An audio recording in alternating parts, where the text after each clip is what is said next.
Você aguentaria 7 dias sem nenhum estímulo? Sem celular, sem internet, sem redes sociais, sem barulho, sem luz, sem ninguém para conversar. Apenas você, o silêncio e seus próprios pensamentos. Parece simples, né? Mas essa experiência é muito mais intensa e perturbadora do que parece. Na verdade, alguns cientistas a consideram uma forma extrema de tortura psicológica. E hoje, você vai entender por quê. Porque o que acontece com o seu cérebro quando ele é privado de qualquer tipo de estímulo por uma semana inteira é assustador. E pode mudar completamente a forma como você entende a sua própria mente. Segura essa. Em 2008, a Universidade de Hertfordshire, na Inglaterra, fez um experimento que parecia simples. Eles convidaram voluntários saudáveis para ficarem isolados por 2 dias em uma sala completamente branca, sem janelas, sem som, sem telas, sem livros, sem relógios, sem nada. A única coisa que eles tinham eram seus próprios pensamentos, e o que aconteceu foi inacreditável. Depois de apenas algumas horas, os participantes começaram a relatar os primeiros efeitos: sensação de ansiedade, desorientação no tempo e, o mais curioso, o aparecimento de alucinações visuais e auditivas. Pessoas mentalmente saudáveis começaram a ver e ouvir coisas que não estavam ali. Mas por que isso acontece? Porque o cérebro humano não suporta o vazio. A gente não foi feito para viver no silêncio absoluto. Desde que nascemos, nosso cérebro está cercado de estímulos, luzes, sons, cheiros, interações. Quando isso tudo desaparece, o cérebro entra em modo de emergência, e aí começa a fabricar estímulos do zero. É como se ele dissesse: eu não sei o que está acontecendo lá fora, então vou criar a minha própria realidade aqui dentro. E aí, começa o caos. Mas o mais assustador é que isso só foi com 48 horas. Agora, imagine o que acontece com alguém que fica 7 dias assim, isolado, sem estímulo nenhum. Foi isso que um grupo de exploradores decidiu fazer. Eles aceitaram o desafio de viver 7 dias em total isolamento sensorial, como parte de um documentário experimental. O resultado foi de arrepiar. No primeiro dia, tudo parecia tranquilo. Eles aproveitaram para dormir, refletir, descansar.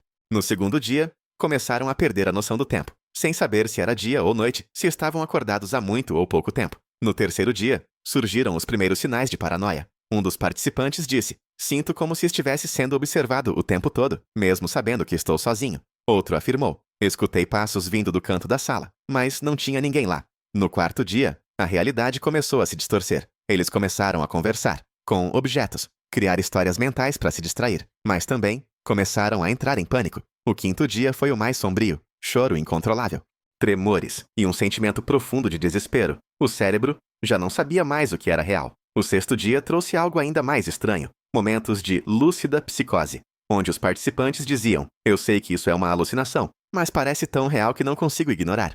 E no sétimo dia, quando finalmente foram libertados, eles mal conseguiam processar o mundo real. Luz demais, barulho demais, pessoas demais. Era como se tivessem saído de um coma e o mundo tivesse mudado completamente. Mas o mais intrigante não é o que aconteceu ali, é o que isso revela sobre todos nós. Porque, no fundo, essa experiência mostra uma verdade desconfortável. Nosso cérebro precisa de estímulo constante para se manter são. Sem estímulo, ele entra em colapso. Mas aqui vai o plot twist. Existe um lugar no mundo onde esse tipo de isolamento acontece todos os dias. Não como experimento, mas como punição. Sim, estou falando da solitária. Celas onde presos ficam dias, semanas, até meses sem contato humano. E sabe qual é o efeito mais comum? Delírio. Perda total da noção do tempo. Flashbacks traumáticos. E, em muitos casos, surtos psicóticos. A privação de estímulo é tão poderosa que já foi classificada por organizações de direitos humanos como tortura psicológica. Mas por que exatamente o cérebro reage assim? A resposta está na forma como ele evoluiu. Durante milhões de anos, o cérebro humano foi moldado por estímulos constantes. O som de um galho quebrando podia ser um predador. A luz do dia marcava o tempo de caça. O toque de outro ser humano era sinal de proteção ou ameaça. Tudo ao nosso redor era informação vital. Por isso, o cérebro se tornou uma máquina hiperativa, sempre analisando, interpretando, reagindo. E quando essa máquina para de receber dados, ela entra em curto-circuito e começa a inventar coisas, alucinações, fobias, ansiedade extrema e até lapsos de memória. Aliás, você sabia que a memória é uma das primeiras funções a colapsar no isolamento? Sem estímulos novos, o cérebro não consegue ancorar os eventos. Tudo vira um borrão. Você não lembra o que fez ontem, nem quanto tempo se passou. É como estar preso em um looping mental. Mas calma, nem tudo é desespero. Porque, em doses muito menores e controladas, a ausência de estímulo pode ter um efeito oposto. Ela pode ser terapêutica. Já ouviu falar nos tanques de isolamento sensorial? São cápsulas onde a pessoa flutua em água salgada, no escuro total, em silêncio absoluto, durante uma hora, sem estímulo nenhum. E o efeito? relaxamento profundo, aumento da criatividade, alívio da ansiedade. Mas sabe qual a chave?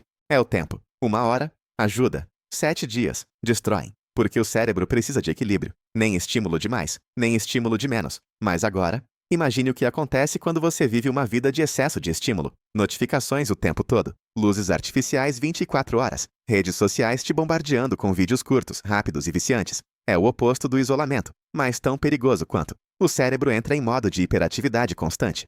Não consegue focar, não consegue descansar, não consegue se desligar. E aí, surgem os sintomas. Ansiedade, insônia, falta de concentração, perda de memória. É como se o cérebro vivesse em estado de alerta o tempo todo. E isso também tem um custo alto. Estudos mostram que pessoas expostas a estímulo digital excessivo têm mais dificuldade em manter foco profundo, mais dificuldade em dormir e maior propensão a vícios comportamentais. Ou seja, se o silêncio total destrói, o excesso de ruído também. A saída está no meio do caminho. E aqui vai o insight final. De tempos em tempos, você precisa ficar sozinho, desligar o celular, ficar em silêncio, olhar para dentro. Não por 7 dias, mas talvez por 7 minutos. Criar pequenos momentos de vazio consciente. Porque é nesse espaço que o cérebro respira, que a criatividade floresce e que as conexões mais profundas são feitas. O problema é que a maioria das pessoas tem medo do silêncio, porque o silêncio mostra quem você realmente é, sem distrações. Mas é também onde mora a resposta para muitas perguntas que você evita.